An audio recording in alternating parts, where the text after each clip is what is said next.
जय श्री कृष्णा। राधे राधे। आज आप श्रवण करेंगे जलंधर की वध की कथा। शिव जी की कथाएं। एक बार इंद्र सहित देवताओं ने भगवान शिव की परीक्षा करनी चाहिए।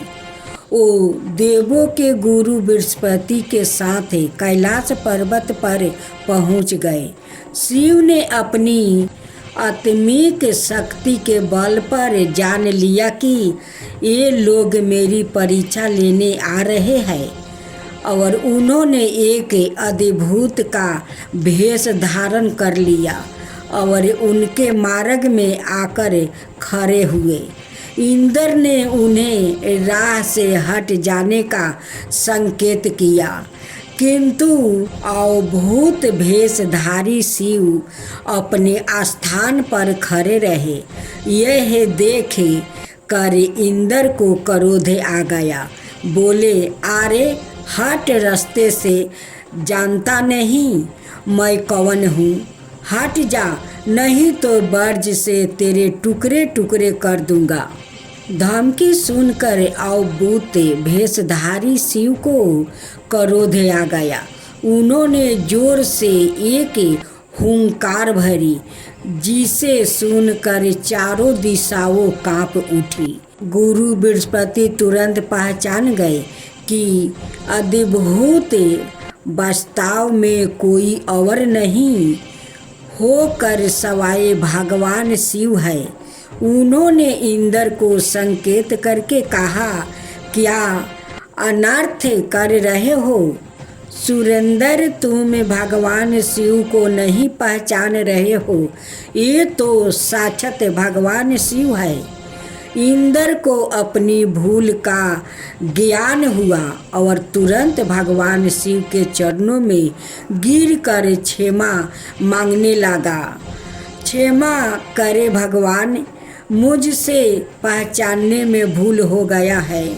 गुरु बृहस्पति ने कहा, हाँ प्रभु, देवेंद्र को क्षमा कर दीजिए। ये आपको पहचान नहीं पाए थे। अनजाने में ही इन्होंने आपको अब शब्द कह दिया, क्षमा कीजिए। गुरु बृहस्पति के अनुने विनय करने पर शिव ने इंद्र को क्षमा कर दिया। इस घटना के कुछ दिनों बाद एक विलक्षण चमत्कार हुआ। समुद्र तट पर गंगा सागर के किनारे एक बालक रेत में पारा रोदन कर रहा था। उसके गले से इतना प्रलयकारी रोदन फूट रहा था कि उसे चारों दिशाओं कांपने लगी। देव दानव दैत्य सब घबरा गए। बाहु थम सी गई।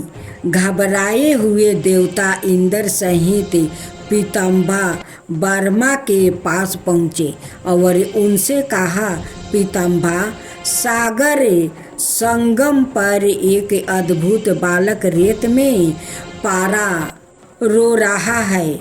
वह इतनी जोर जोर से रोदन कर रहा है कि देवों में भय छा गया है। कृपया चलकर इस संकट को दूर कीजिए। पीताम्बा वर्मा इंद्रादि देवताओं के साथ सागर संगम पहुँचे। पीताम्बा के पहुँचते ही सागर अपने स्थान से निकला। उसने इंद्र सहित पीताम्बा की वंदना की। वर्मा ने सागर से पूछा, जल में रेत पर पारा यह बालक कौन है? इसके रोदन को सुनकर समस्त संसार तरसते हो रहा है। सागर ने कहा, मैं नहीं जानता। भगवान एक दिन एक विलक्षण तेज लहरों में आ गया था। उसी से इस बालक की उत्पत्ति हुई है। यह कहकर सागर ने बालक को गोद में उठाया और वर्मा की गोद में दे दिया। वर्मा की गोद में आते ही बालक ने रोदना बंद कर दिया और कुछ ही देर में अचानक बालक की बाहें आगे बढ़ी। उसकी दोनों बाहों ने बर्मा का गाला पकड़ लिया। यह देख अनाए देवता संत भीत हो उठे। बर्मा ने अपना गाला छोड़ाने का प्रयास किया, किंतु बालक के हाथों की पकड़ और मजबूत हो गई। फिर अचानक बालक ने उनका गाला छोड़ दिया और मुस्कुराने लगा। बर्मा अपना गाला सहलाते हुए बोले, इस बालक का नाम क्या है सागर? सागर बोला, अभी इसका नामकरण नहीं हुआ है। पीताम्बा, आप ही इसका कोई नाम रख दीजिए। बर्मा बोले, मैं इसका नाम जलंधर रखता हूँ। आज से यह तुम्हारा ही पुत्रा कहा जाएगा। बच्चे का नामकरण करके सागर के हाथों में सौंप कर पीताम्बा सहित सब देवता अपने अपने धाम लौट गया। बालक कुछ बड़ा हुआ तो पीताम्बा की आज्ञा से आचार्य शुक्र ने उसे शिक्षा देनी आरंभ कर दिया। देखते ही देखते बालक युवक बन गया। शुक्राचार्य ने उसे दैत्यों का सम्राट बना दिया और कलनेमी नाम का एक असुर की बिंदा नाम का कन्या से उसका विवाह कर दिया। जलंधर महाबलवान योद्धा हुआ। देखते ही देखते उसने समस्त सागर के द्वीपों पर अपना आसन स्थापित कर लिया। उसकी पत्नी बिंदा ने हर मामले में उसके साथ सहयोग किया। बिंदा एक सती स्त्री थी। उसे बर्मा का वरदान मिला हुआ था कि जब तक उसका सतीत्व कायम रहेगा, सूर असुर देव दानव कोई भी उसका पति का बाल भी पाका नहीं कर पाएगा। एक दिन आचार्य शुक्र जलंधर की राजसभा में पधारे। जलंधर ने आचार्य की चरण वंदना की और उन्हें ऊंचे आसन पर बैठाकर पूछा, आचार्य, हमारे यहाँ एक राहु नाम के वीर है। मैं जानना चाहता हूँ कि उसका सिर क्यों काटा हुआ है। आचार्य शुक्र ने कहा, दैत्यराज, राहु का सिर भगवान विष्णु ने अपने सुदर्शन चक्र से काट दिया था। जलंधर बोला, मगर क्यों आचार्य? राहु ने ऐसा क्या कसूर कर दिया था? उत्तर में शुक्राचार्य ने उसे सागर मंथन की समस्त कथा सुनाकर कहा, उसका अपराध यह था कि उसने देवताओं की बंकित में बैठकर धोखे से अमृत पान कर लिया था। जलंधर बोला, तो इसमें क्या अपराध हो गया आचार्य? आखिर अमृत निकला भी तो दैत्यों और देवताओं को सम्मिलित प्रयास से ही था। फिर अकेले देवता ही उस अमृत को पी जाने के अधिकारी कैसे बन गया? आचार्य बोला, इसमें भी विष्णु की छल नीति थी। दैत्यराज समुंदर से निकले समस्त रत्न देवराज इंद्र ले गए थे। यह सुनकर जलंधर क्रोधित होकर बोला, मैं ऐसा हरगिज नहीं होने दूंगा। मेरे पिता के रत्नों का अधिकारी इंद्र नहीं, मैं सवाए हूँ। देवताओं को सागर के रत्न लौटाने ही पड़ेंगे। उसके बाद शुक्राचार्य तो वापस अपने स्थान पर चला गया और जलंधर ने घसमर नाम के दैत्यों को बुलाकर इंद्रपुरी रवाना कर दिया। ताकि वहाँ इंद्र को यह संदेश दे आए कि सागर मंथन से प्राप्ति सारे रत्नों को उसे वापस सौंप दे। घस मरे इंद्रपुरी पहुंचा। उसने इंद्र से कहा, देवराज, मैं दैत्य राज जलंधर का एक संदेश लेकर उपस्थित हुआ हूँ। दैत्यराज ने कहा है कि सागर मंथन के दौरान उसके पिता के जो रत्न अपने हथियार लिए थे उन्हें तुरंत लौटा दे। इंद्र ने आश्चर्य से कहा, रतन कैसे? रतन दैत्यराज से कहना कि वो रतन तो देवों के परिश्रम के फल थे। सेवक बोला, लेकिन परिश्रम तो देव और दानव दोनों ने ही किया था, फिर रतन अकेले देवों के कैसे हो गया? सीधी तरह रत्नों को लौटा दो, वरना इसका परिणाम बड़ा भयंकर होगा। यह सुनकर इंद्र क्रोधित होकर बोला, तुम्हारा इतना साहस मेरी पुरी में ही मुझे धमकाते हो? ठहरो पापी, मैं अभी तुम्हें इसका माजा चखाता हूँ। यह कहकर इंद्र ने अपना वर्ज निकाल लिया, लेकिन तभी आचार्य बृहस्पति ने उसे रोक दिया और उसे समझाते हुए बोले, क्रोध में मत आओ। सूर्यराज यह दूत है और दूत अवधाय होता है, इसे जाने दो। घस मारे वापस जलंधर के पास पहुंचा और इंद्र द्वारा दिया गया उत्तर उसे कह सुनाया। सुनकर जलंधर आग बबूला हो उठा। उसने तुरंत चारों दिशाओं में स्थित दैत्यों के पास संदेश भेज दिया कि वो तुरंत इंद्रपुरी पर आक्रमण कर दे। साथ ही अपने सेनापतियों शुभ और नशुभ के साथ इंद्रलोक पर चढ़ाई कर दिया। शीघ्र ही दैत्यों की सेना इंद्र के निंदन वन में जा पहुंची और सैनिकों ने देवताओं का विनाश करना आरंभ कर दिया। दैत्यों के दल अमरावती को नष्ट भ्रष्ट करने में लग गया। दोनों पक्षों के वीरों की लाशों जमीन पर गिरने लगी।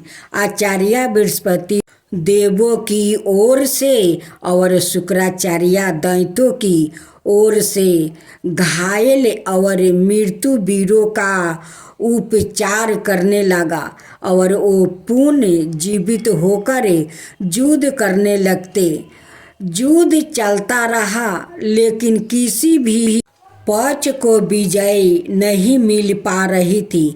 इस पर जलंधर क्रोधित होकर शुक्राचार्य का पास पहुंचकर बोला, गुरुदेव, संजीवनी विद्या तो सिर्फ आप ही जानते हैं, फिर ये देवता मर कर जीवित कैसे हो रहे हैं? शुक्राचार्य बोला, दैत्यराज, संजीवनी बूटी का उपयोग करना आचार्य बृहस्पति भी जानते हैं।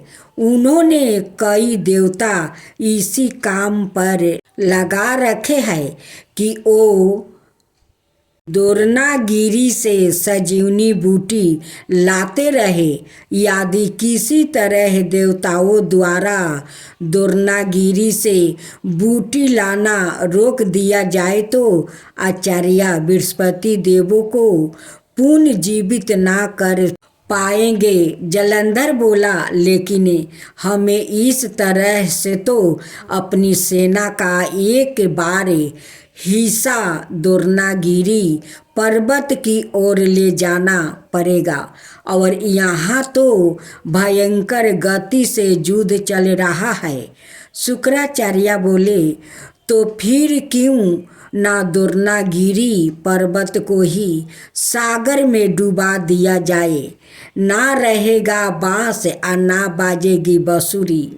शुक्राचार्य की बात सुनकर जलंधर अमरापति छोड़कर दोरनागिरी पर्वत पर जा पहुंचा और अपने मंत्र बुद्धि बाणों से उसे समुद्र में डुबा दिया। इससे देवताओं को सजीवनी बूटी मिलनी बंद होने लगी। देवताओं में घबराहट फैल गई। इंद्र घबराता हुआ आचार्य बृहस्पति के पास पहुंचा। बोला, हमारे वीर बड़ी संख्या में हताहत हो रहे हैं। आचार्य, अब क्या होगा? इस तरह तो समस्त देवताओं का विनाश हो जाएगा। आचार्य बृहस्पति बोले, मेरी सलाह मानो देवेंद्र, यह युद्ध तुरंत बंद कर दो और अपनी सेना सहित भाग कर जान बचा लो। जलंधर भगवान शिव के तेज से पैदा हुआ है। उसमें भगवान शिव का अपार बल है। तुम अपनी जान बचाओ। बाद में कोई ना कोई उपाय जलंधर को मारने का निकल ही आएगा।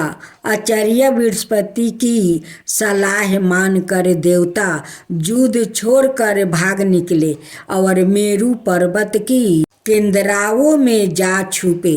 शुभ नशुभ सहित दैत्यों की सेना ने उनका पीछा किया, किंतु देवता पहाड़ की गुफाओं में पहुंचकर अदृश्य हो गया। थक हार कर दैत्यों की सेना वापस लौट पड़ी। जलंधर ने सारी अमरापति को लूट लिया और सवाए इंद्र के सिंहासन पर बैठ गया। इंद्र मेरु पर्वत की केंद्राओं में निकला और अपने साथियों के साथ भगवान विष्णु के पास पहुंचा। उसने भगवान विष्णु से प्रार्थना की, रक्षा कीजिए प्रभु, रक्षा कीजिए प्रभु। जलंधर ने समस्त अमरापति तबाह कर दिया है। हजारों देवता मर गए हैं। सवाए मैं भी मुश्किल से जान बचाकर यहाँ तक आया हूँ। विष्णु ने इंद्र को आश्वासन देते हुए कहा, घबराओ मत सूर्यराज, मैं सवाए तुम्हारी सहायता को चलता हूँ। जलंधर अब ज़्यादा दिनों तक नहीं बच सकेगा। फिर विष्णु अमरापति जा पहुँचे। विष्णु के वहाँ पहुँचते ही देवताओं में नवीन फूर्ति का संचार होने लगा। वो शत्रु सेना पर प्रहार करने लगे। जलंधर बड़े प्रबल वेग से विष्णु के सम्मुख आ डांटा। विष्णु जिसे भी अस्त्र शस्त्र का उस पर प्रयोग करते, जलंधर उन्हें तुरंत निष्फल कर देता है। आखिर में विष्णु ने हार मान लिया। बोला, तुम बाकाई वीरो हो जलंधर, मेरे इतने अस्त्र को भी तुमने निष्फल कर दिया। अब यह युद्ध बंद कर दो। जलंधर बोला, यह युद्ध अब एक ही शर्त पर बंद हो सकता है। देव यदि आप मेरी बहन लक्ष्मी सहित मेरे द्वीपों पर मेरा अतिथि स्वीकार करें। विष्णु ने जलंधर की शर्त स्वीकार कर ली। जलंधर के आदेश पर युद्ध बंद हो गया। भगवान विष्णु लक्ष्मी सहित सागर द्वीपों पर पहुँचे। जलंधर अमरापति की सारी संपदा को अपनी राजधानी ले आया और बड़े प्रेम से भगवान विष्णु को अतिथि सेवा करने लगा। एक दिन देव ऋषि नारद उनकी सभा में पधारे। जलंधर ने उसका स्वागत सत्कार किया। नारद जी बोले, दैत्यराज, इस समय समस्त ऐश्वर्या तुम्हें उपलब्ध है, किंतु एक चीज की कमी है। जलंधर बोला, कमी? किस चीज की कमी है देव ऋषि? सब कुछ तो मेरे पास मौजूद है। नारद बोले, एक ऐसी सुंदरी की कमी है जो सुंदर होते हुए भी सबर गुण संपन्न हो।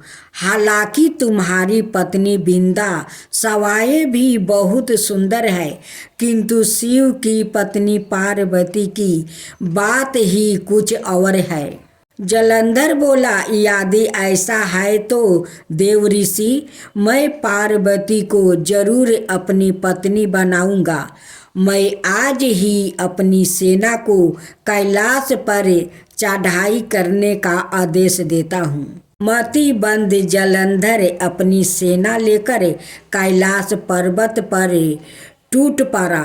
उसकी सेना और शिव गणों में भयंकर युद्ध छिड़ गया। आखिर शिव के गण युद्ध भूमि छोड़कर भाग निकले। बेबस होकर भगवान शिव को युद्ध भूमि में जाना पड़ा। अपने स्वामी की उपस्थिति में शिव गणों का उत्साह बढ़ गया।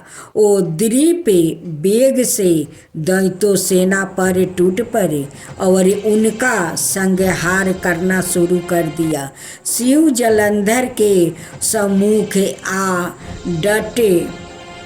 दोनों में विकट युद्ध छिड़ गया। दूसरी ओर भगवान विष्णु अपनी कुछ और ही माया रच रहे थे।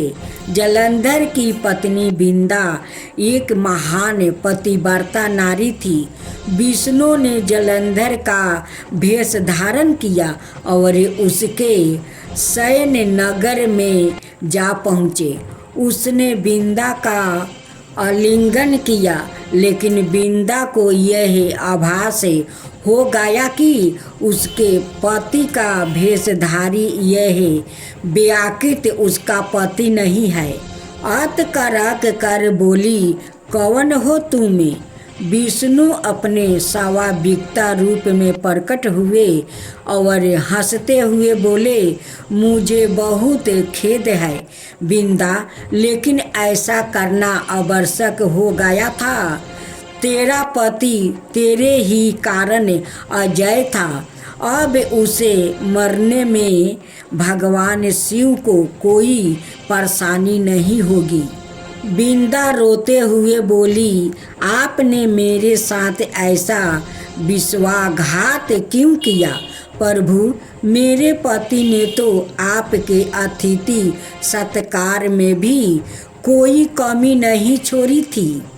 भगवान विष्णु ने उसे आशीर्वाद देते हुए कहा, तुम वास्तव में ही एक पूज्य नारी हो बिंदा, लेकिन हर अत्यताई का एक ना एक दिन अंत होता ही है।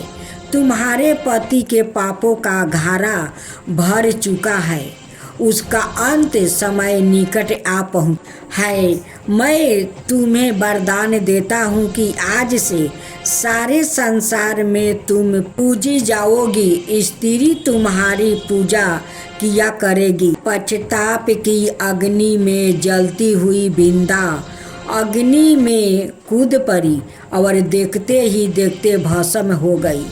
उसके शरीर का तेज निकल कर पार्वती के शरीर में प्रवेश हो गया। देवताओं ने पुष्पा वर्षा की। बिंदा के अग्नि में भस्म होते ही जलंधर का तेज घट गया। भगवान शिव ने अपने त्रिशूल से उसका मस्तक काट दिया। जलंधर के मरते ही उसका वह तेज जिससे वह आज तक अजय था, शिव के शरीर में प्रविष्ट हो गया। दैत्य सेना घबराकर भाग निकले। देवताओं ने शिव की जय जयकारा की।